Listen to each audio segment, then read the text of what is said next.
moja ambayo siwezi kulisahau, nilipokuwa Bagamoyo tunahubiri Injili na mimi ni mfanyakazi.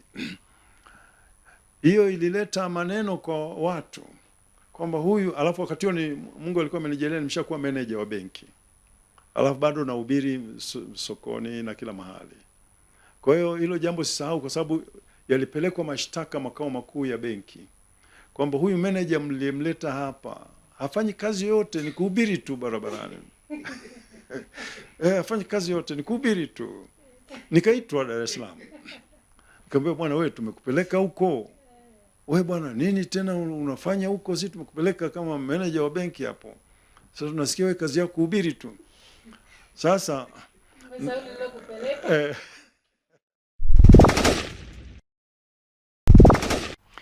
Yes, ni matumaini yangu hakika wewe ni mzima kabisa, mfuatiliaji mzuri wa kituo chako bora kabisa cha matangazo cha NYTV. Mimi ni Mercy Malio na ripoti ya leo ninakuletea kutoka hapa katika mkoa wa Manyara, katika wilaya ya Mbulu, katika mji wa Mbulu, na niko katika eneo la Sanubarai.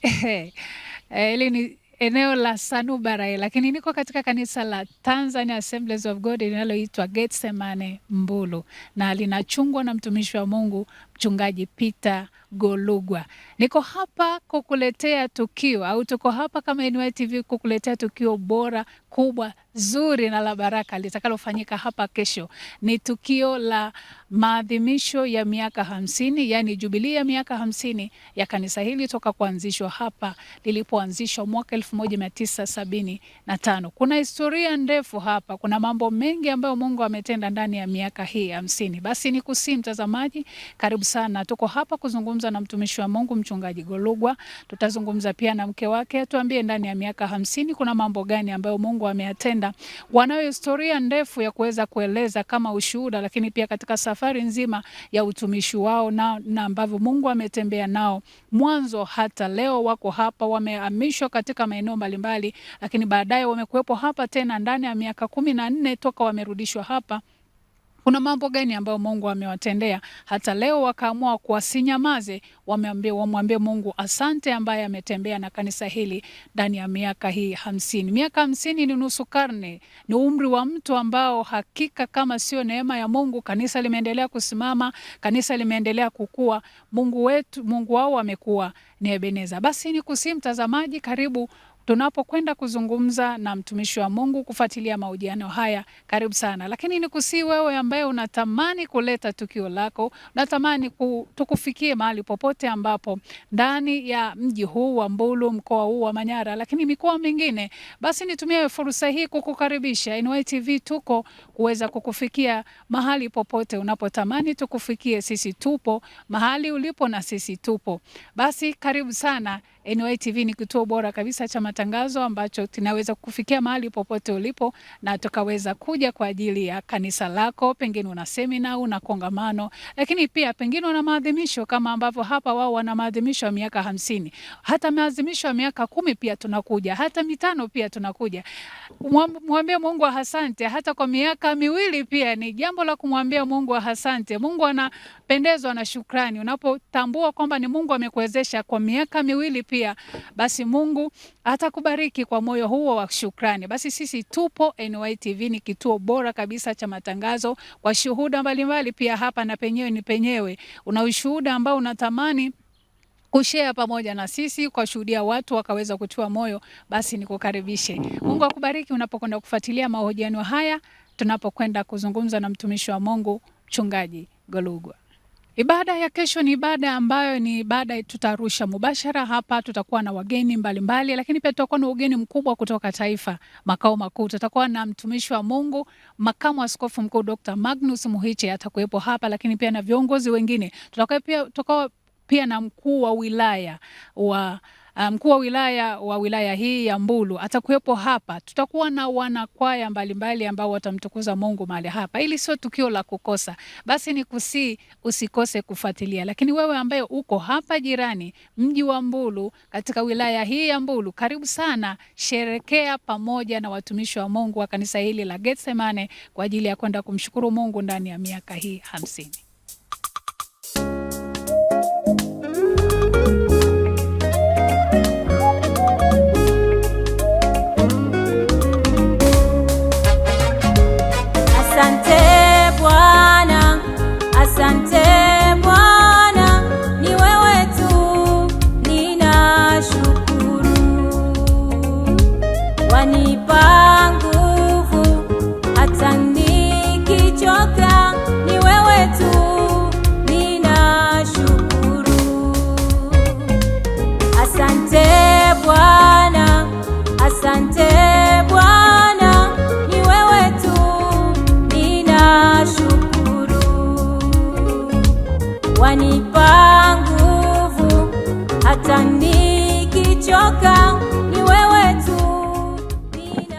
Yes, kama ambavyo tumekuambia tuko mji wa Mbulu katika mkoa huu wa Manyara, na tukiwa tumetembelea mtumishi wa Mungu mchungaji Peter Rashid.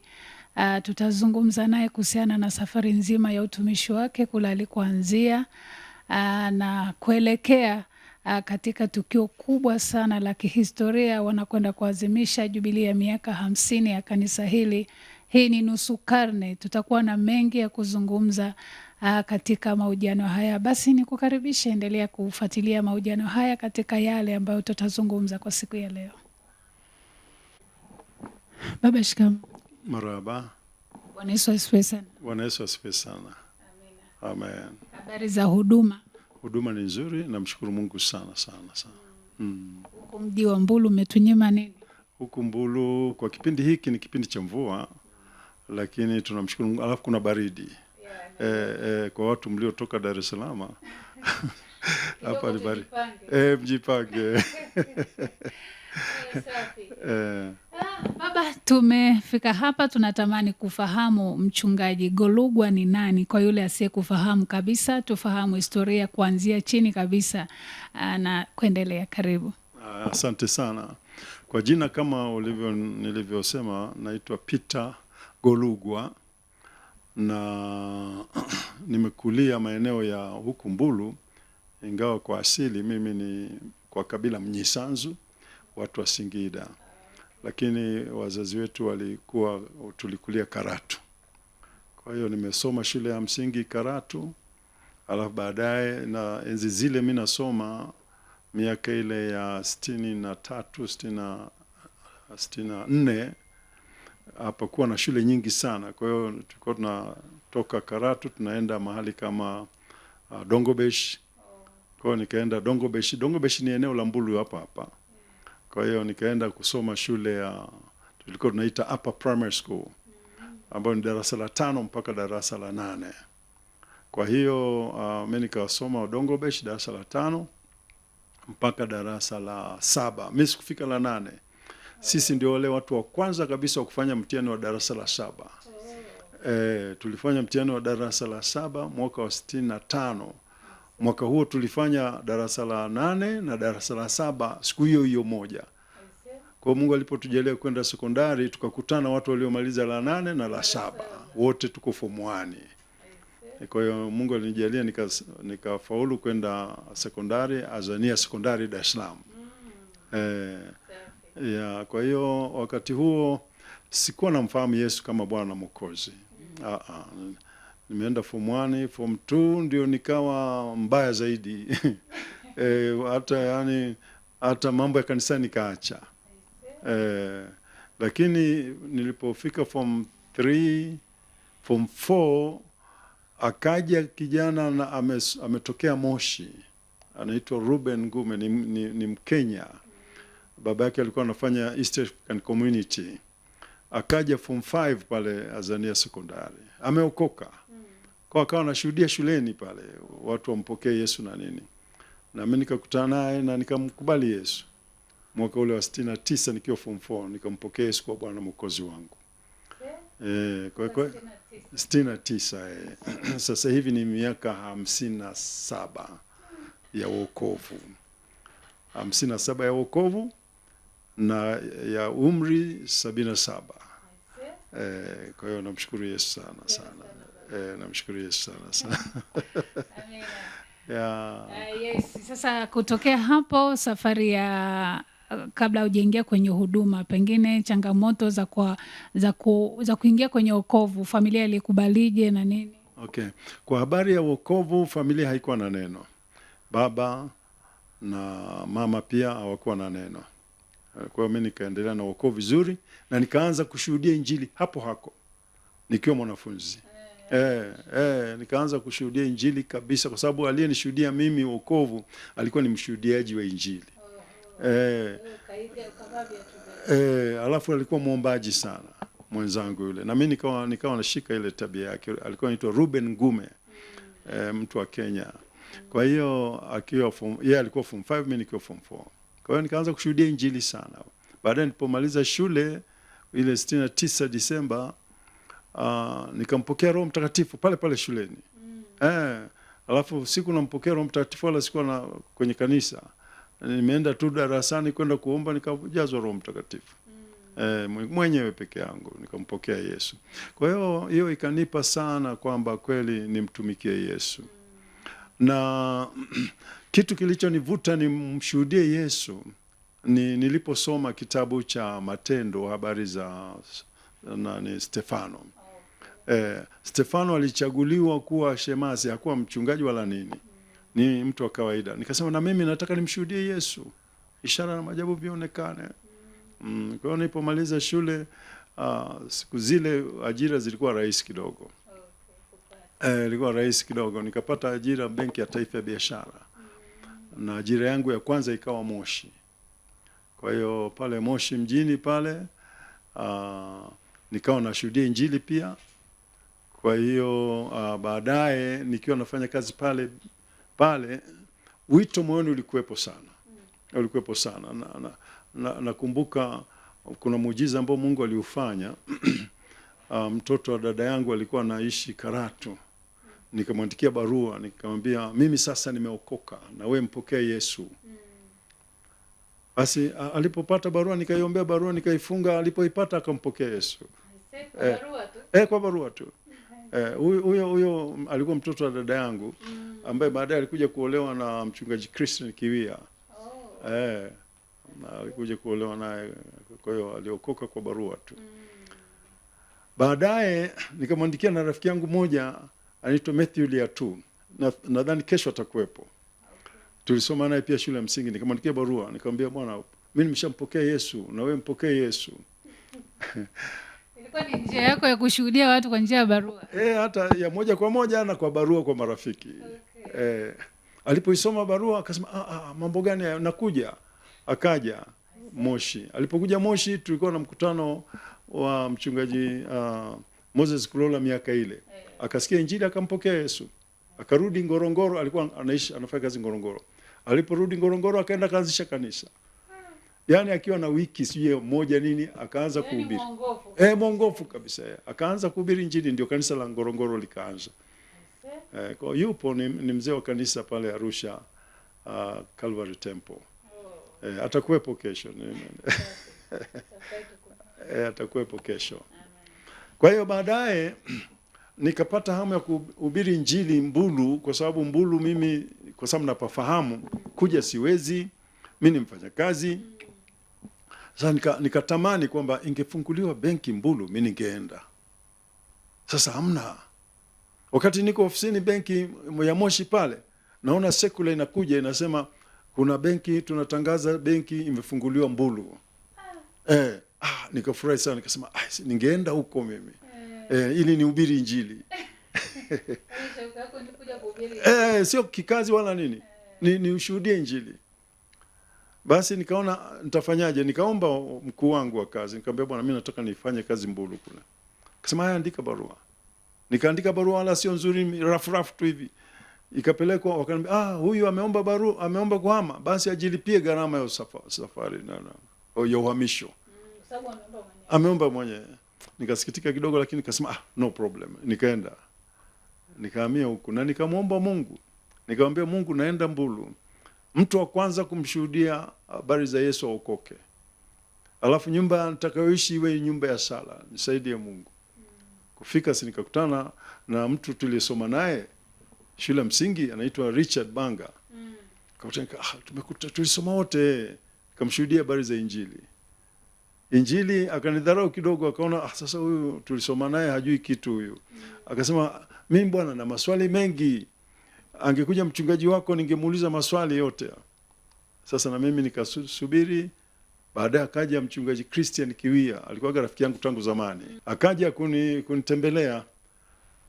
Sasa alipokuja kunitembelea, ngoja nikwambie kitu kimoja cha ajabu. Alipokuja kunitembelea akawa anataka kurudi siku hiyo hiyo aondoke. Sasa na mimi nikamkumbuka yule aliyesema nataka mchungaji wako. Sasa nikaona nifanye nini? Nikabidi nimcheleweshe bila yeye kujua. Nikamchelewesha, muda unaenda, utaenda tu, subiri kwanza. Mwishowe magari yakaisha. Yalipoisha nikamwambia magari bwana saa hizi yameshaisha, huwezi kwenda. Akalala. Alipolala tu jioni nikamwita yule mtu nikamwambia, njoo sasa, ulikuwa unataka mchungaji, njoo msikie huyo hapa mchungaji wangu. Akaja akaongea naye. Alipoongea naye nikaona wakati nakumbuka sana, hata Christian nakumbuka hili tukio sana. Alipokuwa anaongea naye tu neno la Mungu, tukaona anamwambia mtumishi wa Bwana, subiri. Na wote tukasubiri, tukafikiri anataka kufanya nini huyu? Wote tukasubiri. Tukaona anaingiza mkono mfukoni, anatoa sigara. Tunangojea sana anataka kufanya nini. Alipotoa sigara zake, akaanza kuzivunja. Alafu akawa anasema maneno. Anasema, nataka dhambi za moyoni mwangu zivunjike kama ninavyovunja hizi sigara. Akazitupa chini, akapiga magoti, wokovu tayari. Richard Bangawe. Ndio alivyomjua Kristo. Na tukawa naye sasa, ndio kama Mkristo wa kwanza, na tukashirikiana naye hapa kuendesha ibada sasa. Kwa hiyo kwa kipindi akawa sasa yeye ndiye mzee wa kanisa, mimi ndio mchungaji. Ingawa sijasimikwa chochote, mimi ni mfanyakazi, lakini nikawa tu mshirika hivi, lakini mchungaji. Isipokuwa alikuwepo mchungaji anaitwa Kimaro wa Arusha. Hapo ulipofikia sasa baada ya kuja Ukumbulu. Kwa hiyo alikuwepo mchungaji anaitwa Kimaro, akasema umeanzisha kanisa huko? Nikamwambia sasa tukupe cheti. Akanipa cheti kinaitwa Mkristo mtendakazi wakati huo. Kwa hiyo nikapewa hicho cheti, ndio nikawa nacho, labda unaweza kwenda serikalini au wapi wajue huyu naye mtumishi wa Mungu. Kwa hiyo nikawa na hicho cheti sasa. Kwa hiyo tukaendelea na huyo mshirika wangu huyo, na watu wakaanza kuokoka sasa. Waliokoka watu kwenye hiyo miaka miwili tu, 75 mpaka 77. Tulibatiza watu 18. Kwenye ile kanisa ndio kwa hapa. Tulikuwa tunasali, tumekodisha mjini. Tulikuwa tumekodisha nyumba moja, ilikuwa ni bar, ilikuwa ni kilabu cha pombe. Na huyo mtu aliyekuwa anakodisha aliona watu hawakodishi kwa sababu ina hall ya pombe ile. Sasa mimi nilifurahia, nikasema hii hapa nitafanyia kanisa hapa. Huko ndani vyumba vile walivyokuwa wanaweza mapombe zao ndio vyumba vyangu vya kulala. Alafu hapa ule ukumbi watu wananywea, nikasema hii mimi nitafanya kanisa. Na Mungu akafanya muujiza huo sana. Baada ya hapo 77 nikahamishwa baada ya miaka miwili, na nashangaa sana, mtu mmemlea miaka miwili bado yuko tayari kusimamia kanisa. Miaka miwili tu. Nikamwachia kanisa. Ukamwachia yule mzee wa kanisa? Nikamwachia kanisa. Ulihamishwa kikazi? Nilihamishwa kikazi kupelekwa Karatu, benki ya taifa ya biashara. Kwa hiyo nilipohamishwa kwenda kule, nikamwachia, nikamwambia endelea na kanisa. Kwa hiyo naye alikuwa nurse officer, lakini alikaa kidogo tu akaacha kazi, akaingia utumishi full time. Akaenda chuo cha Biblia Dodoma. Sasa ndio akawa mchungaji. Na kiukweli alifanya kazi kubwa sana, makanisa mengi yalifunguliwa, wilaya nzima ya Mbulu, makanisa yalifunguliwa mengi sana, na sasa hivi kuna makanisa zaidi ya, maana mpaka Babati yote ilikuwa ina makanisa ya TAG. Kwa hiyo yakatokana na hapo. Kwenye hilo tawi, na huyo mchungaji alifanya kazi kubwa sana. Baada ya miaka miwili kanisa nikaliacha pale, nikaacha mtumishi, nikahamishwa tena na benki kwenda Mwanza, wilaya Kwimba, Ngudu Kwimba. Hapakuwa na kanisa, kaanzisha tena. Tulipolianzisha kanisa la Ngudu Kwimba pale, baadaye nikahamishwa nikapelekwa Bukoba. Baada ya miaka miwili tu, kila baada ya miaka miwili nahamishwa. Wanakuhamisha kila baada ya miaka miwili? Ni benki wenyewe wananihamisha. Kikazi tu, nao hawajui chochote kwamba kumbe ilikuwa ni siri ya Mungu. Kwa hiyo mwaka 81 ndio nilihamia Bagamoyo. Bagamoyo pale tukaanzisha kanisa. Tulipoanzisha kanisa, watu wakaanza kuokoka. Aliokoka afisa maji wa wilaya, aliokoka msaidizi wake, na watu wengi walimpokea Yesu.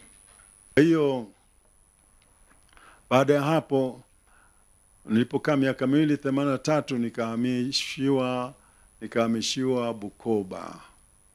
Bukoba kule alikuwepo mtu, kanisa letu lilikuwepo. Kwa hiyo baada ya hapo nikahamishwa tena kurudi Moshi, na tulipofika Moshi sasa ndipo sasa nilipo acha benki, na nikaacha benki kuingia kanisa la TAG kikazi.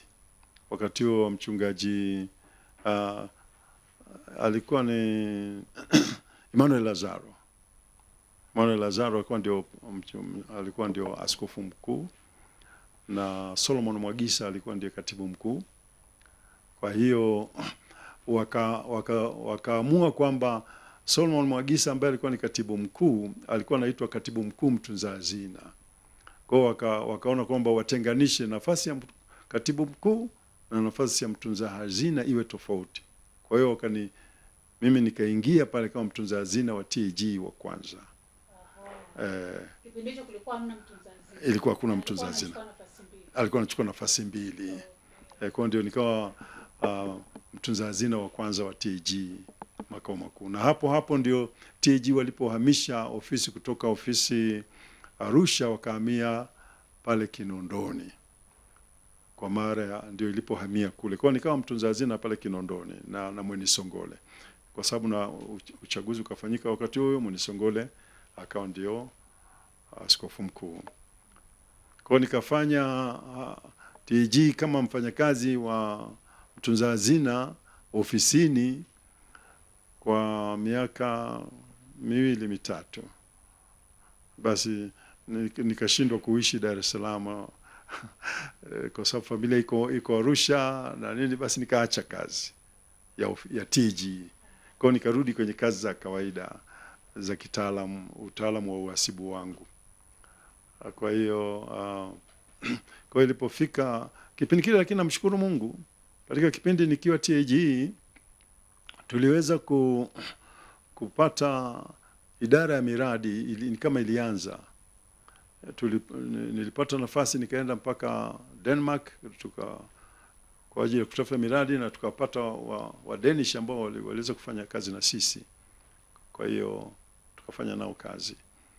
Mwaka wa 2009 nikaamua kuacha kazi tena ya ajira.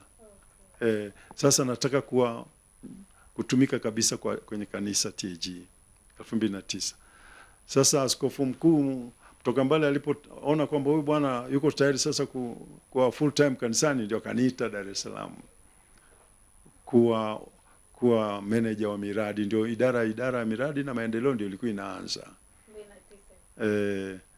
Ndio nikaingia hapo, nikawa manager wa miradi.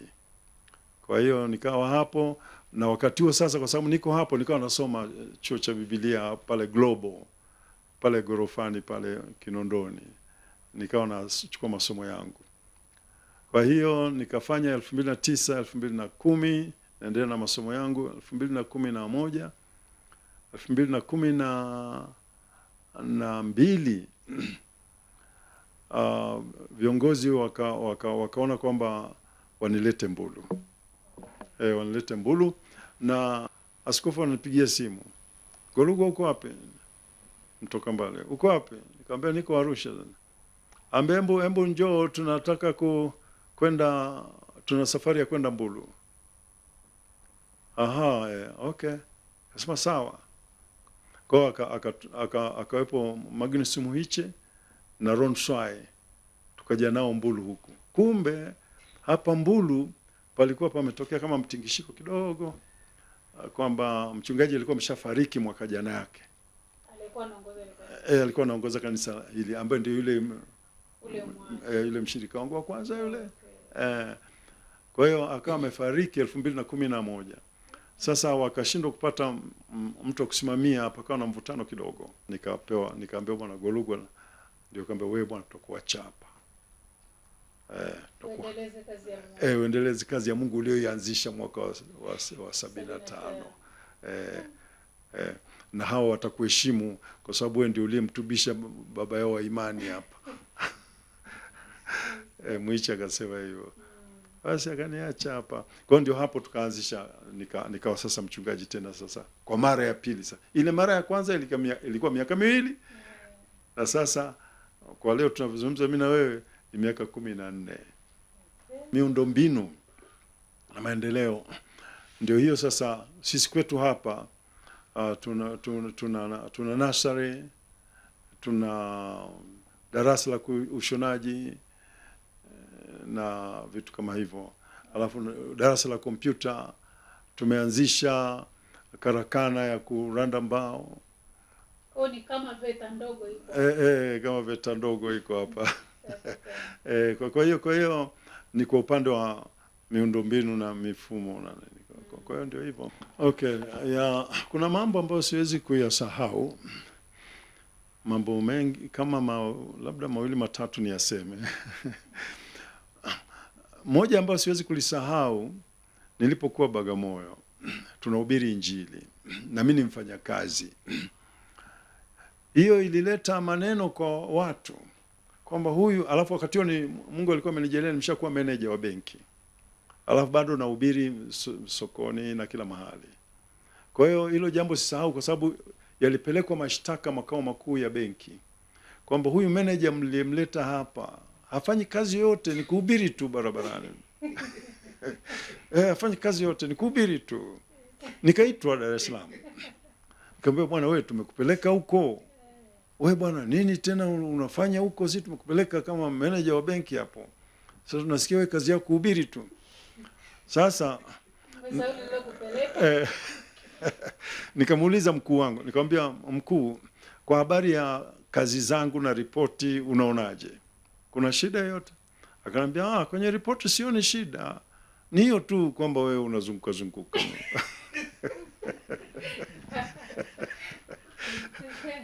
Nikamwambia mkuu wangu, nikamwambia, mkuu, mimi napohubiri ni baada ya kazi.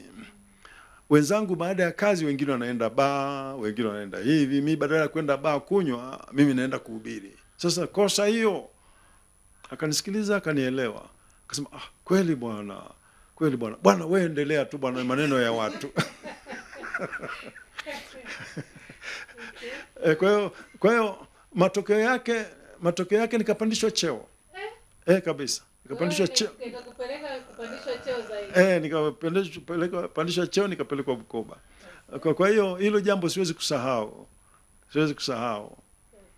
Alafu lingine ambalo siwezi kusahau katika maisha yangu, jambo lingine ambalo siwezi kusahau ambalo Mungu alilifanya katika maisha yangu mimi. Nilipokuwa nafanya benki huko Mwanza. Nilipokuwa Mwanza nilikuwa nakaa nyumba ya gorofa ya benki ya gorofa. Nilipokuwa nakaa nyumba ya gorofa, sasa nilikuwa na mtoto mdogo anatambaa. Sasa kule gorofani mtoto wangu alitoka na tambaa gorofani kule nyuma kule. Akaona wenzake wanacheza chini kule. Sasa anataka kushuka chini kama anavyoshuka kitandani gorofani. Na mke wangu wakati huo yuko anaongea na mgeni hapo sebuleni. Akashtuka, mama akashtuka, mtoto yuko wapi? Anarudi anakuta mtoto anataka kuachia, anataka kushuka chini huko. Akamchukua. Kwa hiyo tukio lilikuwa kubwa sana, niliona ni wokovu mkubwa sana ambao sana siwezi kusahau jambo kama hilo. Yupo Dar es Salaam kijana wangu yule. Aliyenusurika kudondoka kutoka gorofani. Kutoka gorofani. Kwa hiyo Mungu ni Mwokozi na Mungu anajua mipango ya maisha yetu. Sana. Na Mungu anatupenda sana. Kwa hiyo hilo jambo pia siwezi kusahau katika maisha yangu. Ni kubwa sana.